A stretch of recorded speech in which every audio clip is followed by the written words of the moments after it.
Halo teman-teman, di sini kami bertiga akan menjelaskan mengenai satu metode yaitu metode Depth Limited Search, yaitu metode pencarian dalam eh, mata kuliah kecerdasan buatan. Oke, next. Materi dalam penyusunan materi Depth Limited tentang Depth Limited Search ini disusun oleh kami bertiga, yaitu saya, Syekh Ruzal Siddiq, kemudian ada teman saya, Fredian Septa Nugroho, dan Hersio Francis Lausila. Di sini kami akan menjelaskan mengenai yang pertama ada pengertian, kedua ada tujuan, yang keempat ada manfaat, yang kelima, ya maaf, yang keempat ada kelebihan dan kekurangan, yang kelima ada implementasi, dan yang keenam ada rangkuman. Oke, apa sih depth limited search? Next. Depth limited search adalah sebuah teknik pencarian dalam artificial intelligence atau AI yang merupakan varian dari depth first search atau DFS. Teknik ini membatasi pencarian hingga kedalaman maksimum yang ditentukan sebelumnya, sehingga dapat menghemat waktu dan sumber daya komputasi yang diperlukan. Metode depth limited search sangat berguna untuk pencarian dalam ruang pencarian yang besar, dengan batas waktu dan sumber daya yang terbatas. Tokoh juga mengutarakan, yaitu penulis menurut penulis Russell dan Norvig dalam bukunya Artificial Intelligence: A Modern Approach, menjelaskan bahwa metode Deep Limited Search adalah teknik pencarian yang hampir sama dengan Depth First Search. Namun, dengan menambahkan batasan kedalaman pencarian, teknik ini berguna dalam pencarian di ruang pencarian yang lebih besar, di mana deep first search tanpa batasan dan mengalami masalah kelebihan memori atau yang lama.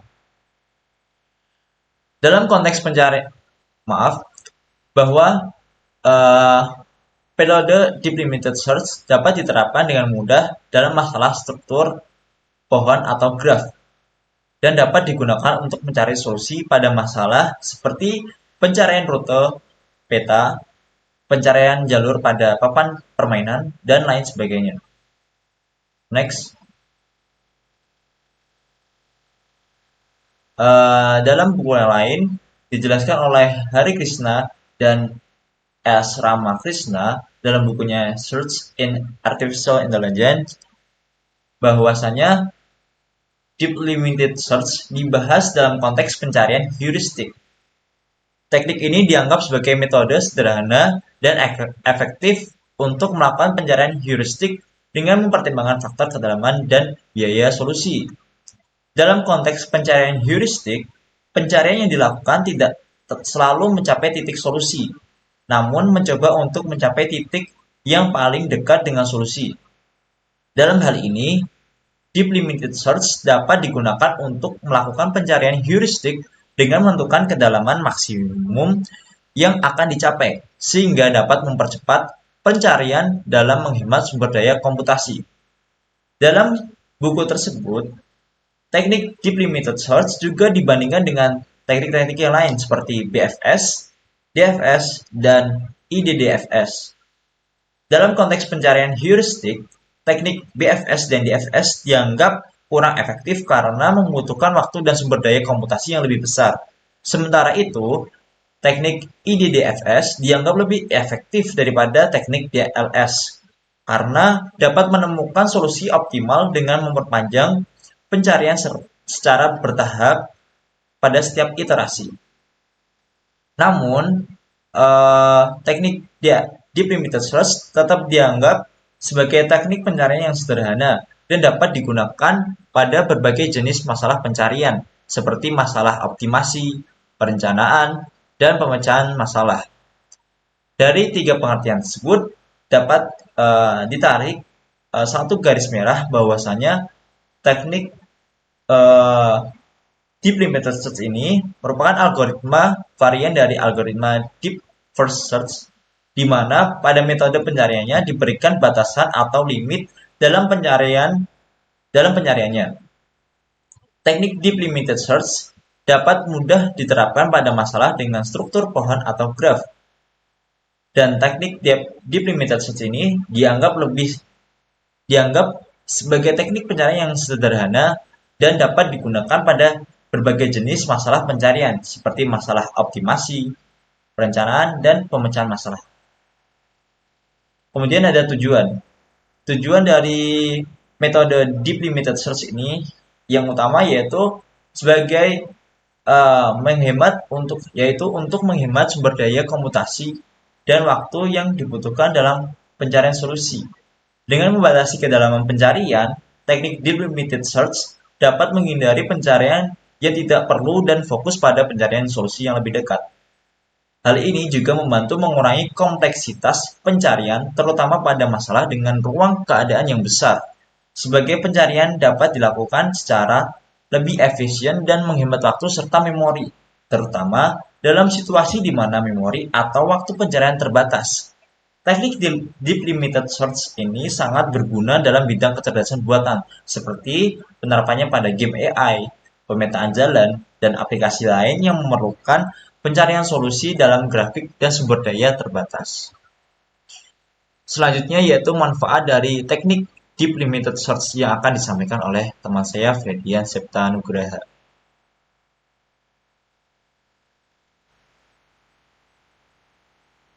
Manfaat Deep Limited Search.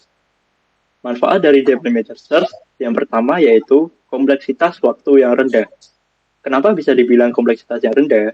Karena dalam Deep Limited Search ini hanya mencari pada satu jalur pada setiap iterasi dan tidak akan memeriksa jalur lain, kecuali jalur tersebut telah mencapai kedalaman batas yang ditentukan sebelumnya. Yang kedua, yaitu hemat memori. Selain kompleksitas waktu yang rendah, Deep Limited Search juga menghemat memori karena hanya satu jalur yang akan dicek dan tidak akan menyimpan seluruh pohon pencarian yang ada. Ketiga, mencari solusi yang efisien. Yang dimaksud efisien di sini dikarenakan Deep Limited Search akan menemukan iterasi dengan cepat tanpa memeriksa level yang lebih dalam lagi.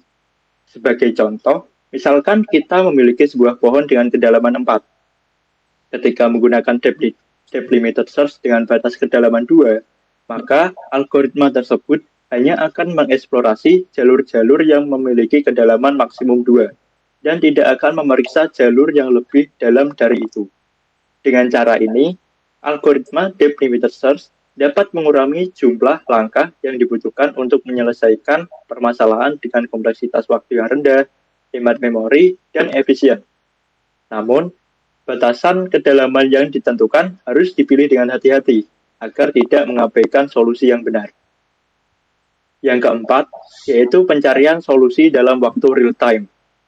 Deep Limited Search dapat mengeksplorasi setiap jalur secara terpisah dan mengambil keputusan dengan cepat, sehingga dapat menghasilkan solusi dalam waktu yang relatif singkat.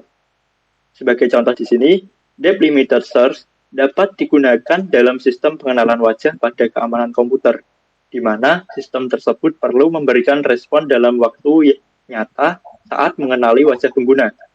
Deep Limited Search dapat membatasi kedalaman pencarian sehingga sistem dapat memberikan respon dalam waktu singkat, tanpa mengorbankan akurasi atau kualitas solusi. Namun, seperti halnya dengan contoh sebelumnya, batasan kedalaman pencarian yang ditentukan harus dipilih dengan bijak, agar solusi yang dihasilkan tetap memenuhi kriteria yang diinginkan. Yang terakhir, manfaat dari Deep Limited Search yaitu penerapan yang mudah. Selain kompleksitas waktu yang rendah, hemat memori, mencari solusi yang efisien dalam waktu real-time, Deep Limited Search merupakan teknik yang sederhana dan mudah untuk diimplementasikan. Next.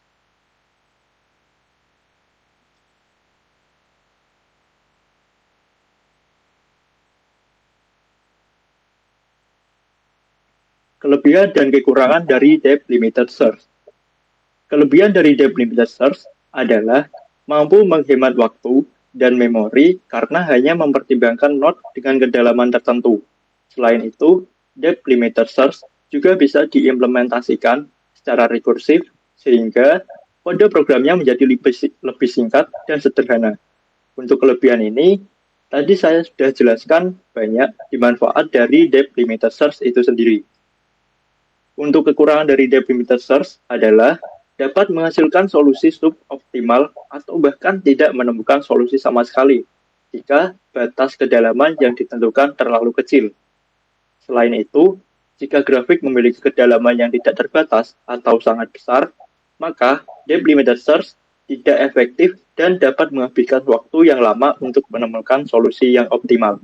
Oleh karena itu, untuk permasalahan dengan kompleksitas yang lebih tinggi, diperlukan metode pencarian yang lebih efisien, seperti breadth first search atau BFS dan depth first search atau DFS. Namun, meskipun depth limiter search memiliki kekurangan tersebut, algoritma ini masih dapat digunakan dalam beberapa kasus, terutama jika sumber daya komputasi terbatas atau jika permasalahan yang dihadapi memiliki ukuran yang kecil dan kompleksitas yang terbatas. Untuk selanjutnya, waktu dan sempat saya persilahkan kepada Versio.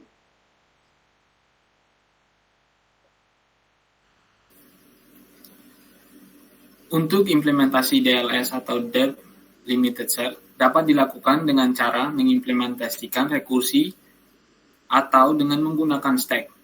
Pada implementasi rekursif, pencarian dilakukan dengan memanggil fungsi pencarian dengan node berikutnya sebagai argumen hingga batas kedalaman tertentu dicapai.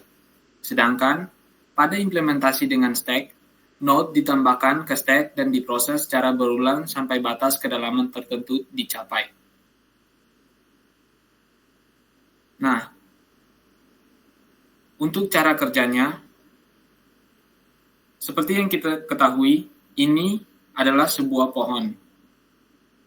Sebuah pohon atau tree memiliki beberapa bagian yang penting, antara lain ada root atau parent, yaitu node yang berada pada level tertinggi. Terus ada branch atau child, setiap garis yang menghubungkan node pada pohon. Terus yang ketiga ada leaf. Leaf adalah node pada level paling bawah. Yang terakhir terdapat juga sibling. Siblings adalah node yang ada pada level yang sama. Nah, di sini dalam proses pencarian data ini, tujuan kita ingin mencari data dengan angka 7 dengan metode pencarian DLS atau Depth Limited Search. Contoh pertama, kita batasi sampai level 1. Berarti, pencarian datanya akan dimulai dari level 0 sampai level 1. Tujuan kita untuk mencari data dengan angka 7, berarti kita harus membandingkan setiap node dengan angka tersebut. Level 0 terdapat data dengan angka 1. Terus kita cek, apakah 1 sama dengan 7? Tidak. Berarti 1 dimasukkan ke atas. Terus kita cek lagi, apakah 1 memiliki keturunan? Jika ada, kita lanjutkan pencariannya dimulai dari kedalaman kiri ke kanan. Di kiri ada node dengan data 2. Terus dicek, apakah 2 dengan 7 sama dengan 7? Tidak, berarti 2 dimasukkan juga ke atas. Nah, di sini kita bisa lihat 2 memiliki keturunan, tetapi karena kita membatasi hanya sampai level 1, kita lanjut cek pada cabang kanan, yaitu terdapat node dengan data 3. Terus dicek, apakah 3 sama dengan 7? Tidak. Berarti 3 juga dimasukkan ke atas. Jika tidak terdapat lagi keturunan pada level 1, berarti proses dihentikan meskipun data belum ditemukan. Karena tujuan kita belum tercapai, kita tambahin batas pencariannya ke level 2. Nah, karena kita batasi sampai pencarian di level 2, ini akan memulai pencariannya dari level 0 sampai level 2. Di level 0 terdapat data 1. Dicek lagi seperti yang sebelumnya. Apakah data 1 sama dengan 7? Tidak, berarti 1 dimasukkan ke atas, terus dilanjut cek kedalamannya dari kiri. Ada child 2. Dicek apakah 2 memiliki keturunan, berarti lanjut cek kedalamannya. Di situ terdapat 3 children, yaitu 4, 5, dan juga 6. Terus dicek lagi seperti awalnya, apakah data-data ini sama dengan 7. Jika 3 data tersebut tidak sama, maka datanya dimasukkan ke atas. Setelah kedalaman kiri sudah selesai dicek, kita kembali cek pada kedalaman atau cabang di bagian kanan. Di node pertama yaitu ada data 3. Dicek, apakah data 3 sama dengan 7? Tidak, berarti dimasukkan ke atas. Lalu kita lihat lagi, apakah 3 memiliki keturunan pada level 2? Iya, ada. Berarti kita lanjut cek keturunan 3, yaitu ada 7 dan 8. Kita cek pertama, di node kiri ada data 7. Lalu dicek, apakah 7 sama dengan data 7, yaitu data tujuan kita? Iya, berarti 7 dimasukkan ke atas, dan karena kita menggunakan metode pencarian depth limited search, proses dihentikan sampai sini karena tujuannya sudah tercapai dengan batasan di level 2. Nah, karena kita menggunakan DLS, kita tidak dapat lanjut pada level 3 dan juga 4, meskipun di situ terdapat level 3 dan juga level 4. Jika kita menggunakan depth first search atau breadth first search, kita bisa melanjutkan proses ini sampai level 4. Karena tadi data yang ingin kita cari sudah ditemukan pada level 2, proses ini dihentikan. Nah, karena udah. Habis itu, di sini saya ingin menjelaskan juga tentang perbedaan antara depth limited search dengan breadth first search dan juga depth first search. Nah, di sini saya akan membandingkan perbedaannya dengan 5 parameter, yaitu yang pertama tree traversal, implementasi, time complexity, space complexity, dan juga optimal dan juga completeness. Nah, pada parameter pertama, yaitu kita lihat DFS dan juga DLS memiliki proses yang sama, tetapi DFS beda, yaitu depth wise, tapi DFS memiliki proses yaitu level wise. Apa itu depth wise dan juga level wise? Depth wise atau secara dalam adalah metode pencarian pada sebuah struktur data seperti grafik atau pohon yang bertujuan untuk mengeksplorasi setiap cabang secara penuh sebelum beralih ke cabang berikutnya. Dalam metode ini, algoritma akan mengeksplorasi cabang sampai akhir sebelum kembali ke node induk atau parent dan mengeksplorasi cabang lainnya. Di BFS, yaitu level wise atau secara lebar atau breadth first, adalah metode pencarian pada sebuah struktur data seperti grafik atau pohon yang bertujuan untuk mengeksplorasi setiap node pada setiap level sebelum beralih ke level berikutnya. Dalam metode ini, algoritma akan mengeksplorasi semua node pada level saat ini sebelum beralih ke level berikutnya. Dengan demikian, perbedaan utama antara depth wise dan level wise terletak pada urutan eksplorasi yang dilakukan oleh algoritma. Untuk implementasinya, dan sama juga DFS dan DLS menggunakan stack LIFO atau kepanjangannya last in first out, yang biasanya kita bisa temukan di kehidupan seharian kita, yaitu lipatan baju yang ada pada lemari. Untuk BFS, dia menggunakan proses Q, FIFO, yaitu first in first out, yang artinya yang data yang masuk duluan dia yang akan keluar duluan, yang biasanya kita temui di kehidupan seharian, yaitu dalam antrian, yaitu first come first serve, yang orang yang mengantri duluan dia yang akan dilayani duluan. Nah, untuk time complexity, di sini dia menggunakan O besar dari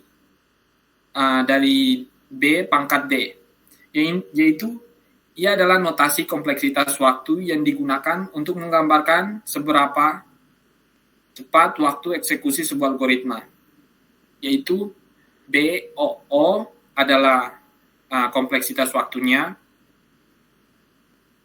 B adalah kedalaman, dan juga M adalah maksimum.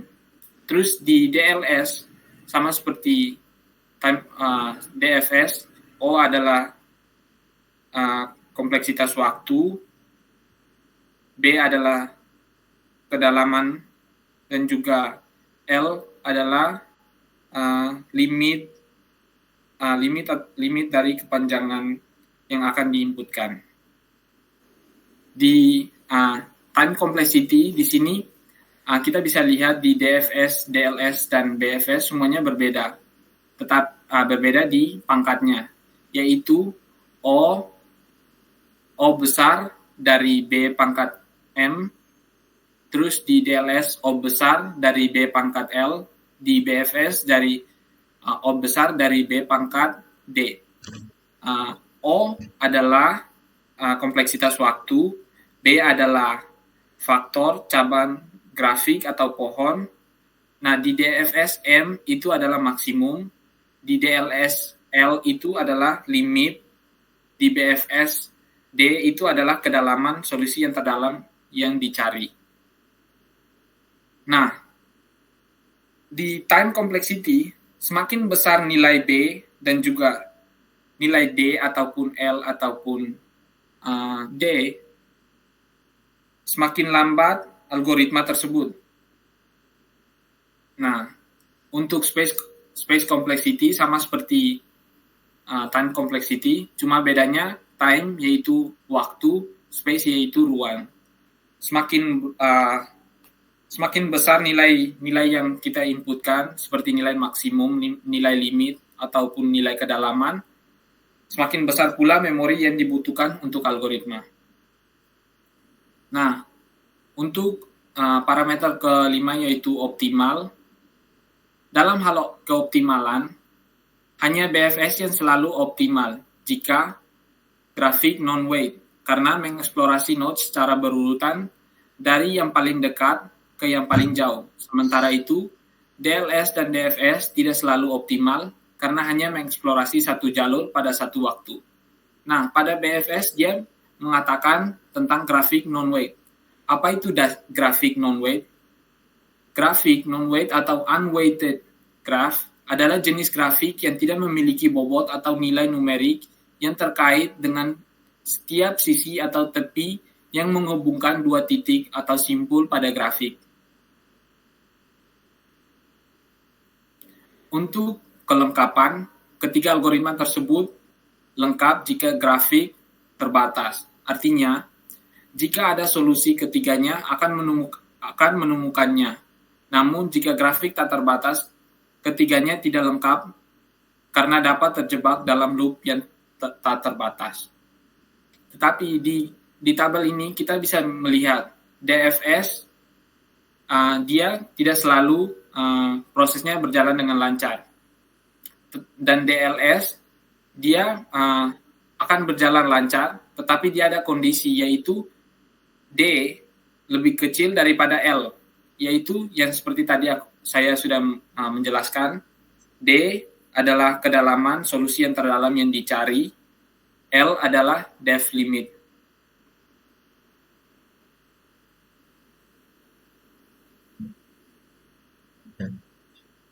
Dalam pembuatan materi ini, kelompok kami mendapatkan beberapa sumber referensi sebagai bahan penulisan. Yang pertama, dari buku Artificial Intelligence: A Modern Approach by Stuart Russell dan Peter Norvig. Kemudian ada jurnal Data Structure and Algorithm Depth Limited Search. Kemudian ada jurnal Geek for Geeks dalam Depth Limited Search atau DLS, Interactive Deepening Depth First Search. Dan yang terakhir adalah dalam buku Search in Artificial Intelligence oleh V.N. Hari Krishna dan S. Ramakrishna. Dari materi yang telah disampaikan oleh kami tadi, dapat diberikan rangkuman sebagai berikut. Depth Limited Search atau DLS adalah metode pencarian dalam algoritma pencarian grafik yang membatasi pencarian hanya pada kedalaman tertentu dari suatu node awal. Metode DLS berguna dalam situasi di mana memori atau waktu pencarian terbatas, namun membutuhkan pencarian yang lebih dalam dari metode pencarian breadth first search. DLS dapat membantu menghemat waktu dan memori karena hanya mempertimbangkan node dengan kedalaman tertentu dan bisa diimplementasikan secara rekursif untuk membuat kode program menjadi lebih singkat dan sederhana. Namun, penggunaan metode Depth Limited Search atau DLS ini juga memiliki kekurangan, yaitu dapat menghasilkan solusi suboptimal atau bahkan tidak menemukan solusi sama sekali jika batas kedalaman yang ditentukan terlalu kecil. Selain itu, jika grafik memiliki kedalaman yang tidak terbatas atau sangat besar, maka metode Depth Limited Search ini tidak efektif dan perlu menggunakan metode pencarian yang lebih efisien. Contoh implementasi dari metode Depth Limited Search dapat dilakukan dengan penggunaan rekursif atau dengan menggunakan stack. Berikut materi yang bisa kami sampaikan. Apabila ada salah kata dalam penyampaian materi, kami memohon maaf, dan apabila masih kurang jelas dalam penyampaian materi, dan apabila ada yang ingin disampaikan, dapat menulis di kolom komentar. Sekian, terima kasih, selamat malam, see you.